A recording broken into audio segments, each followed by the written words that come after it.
Nadiskubre ng tropa ng 9th Infantry Battalion ang pinaglibingan sa isang miyembro ng NPA sa barangay Binahian, Sipukot, Camarines Sur nitong Lunes matapos makatanggap ng impormasyon hinggil sa masangsang na amoy mula sa sitio Ihid.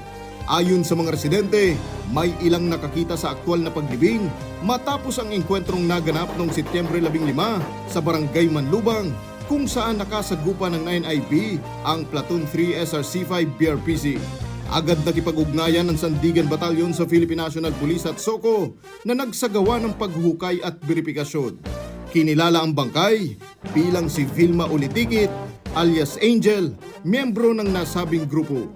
Naiuwi na ang bangkay sa kanyang pamilya sa San Fernando, Camarines Sur para mabigyan ng disenteng libing. Nanawagan ng 9ID sa mga natitirang kasapi ng NPA na sumuko na lamang upang hindi matulad sa sinapit ng kanilang kasamahan na nasayang ang buhay sa madugong engkwentro at hindi man lang nabigyan ng disenteng libing. Kapayapaan para sa lahat. Jiro Banania, Spear News.